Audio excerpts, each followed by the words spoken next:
بسم اللہ الرحمن الرحیم۔ السلام علیکم۔ رات کا وقت تھا۔ بادشاہ سلامت اپنے عالی شان محل میں انتہائی اعلیٰ اور نرم و گداز مخمل کے بستر پر لیٹا ہی تھا کہ اچانک اسے کمرے کی چھت پر کسی کے چلنے کی آہٹ محسوس ہوئی۔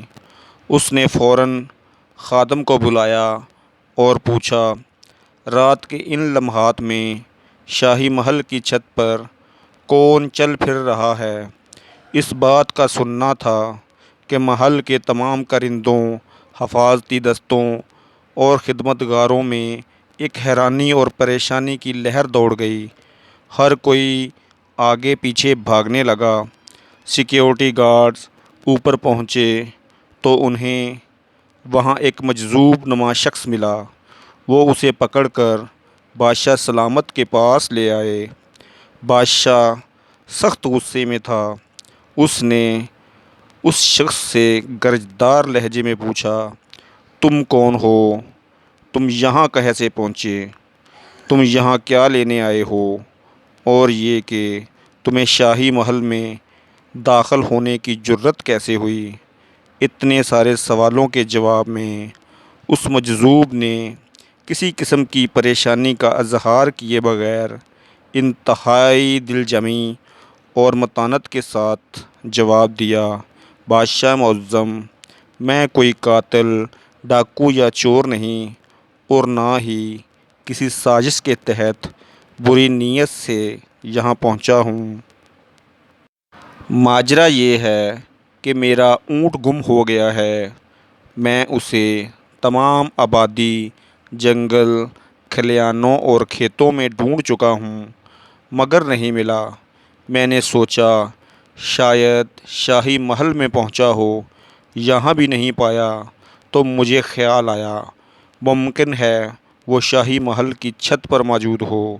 بادشاہ نے جیسے ہی اس شخص کا یہ جواب سنا، اس کے غصے میں کئی گنا اضافہ ہو گیا۔ اس کی سمجھ میں نہیں آ رہا تھا کہ اس شخص کو اس کی گستاخی کی کیا سزا دے۔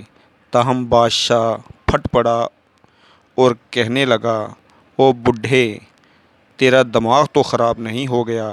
یہ شاہی محل ہے، کوئی صحرا، جنگل یا چوراہا نہیں جہاں تمہارا اونٹ آیا ہو۔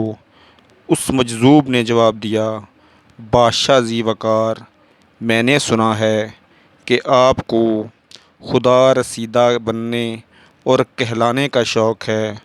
رب ذوالجلال آپ کا یہ شوق سلامت رکھے، مگر اتنی سی عرض ہے کہ اگر شاہی محل میں اور اس کی چھت پر اونٹ نہیں مل سکتا تو پھر تخت و تاج اور نرم و گداز بستر پر خدا بھی نہیں مل سکتا۔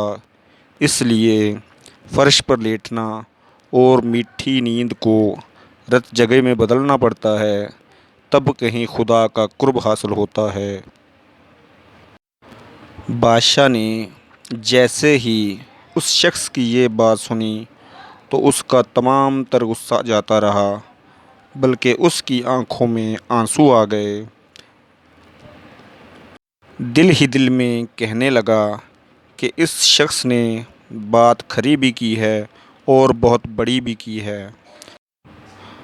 بادشاہ نے اسے انتہائی عزت و احترام سے رخصت کیا، مگر خود تمام رات کروٹیں بدلتے گزار دی۔ صبح ہوئی تو بادشاہ حضرت ابراہیم بن ادھم رحمۃ اللہ علیہ کی حالت بدل چکی تھی۔ اس نے تمام شاہی محل کو خیر باد کہا، تمام لذات زندگی کو چھوڑ کر لطف بندگی لینے کی ٹھانی، اور پھر تمام عمر عبادت الہی اور خدمت خلق میں گزاری۔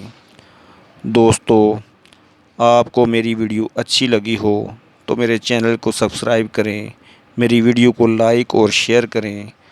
اپنا بہت زیادہ خیال رکھیں۔ اللہ حافظ۔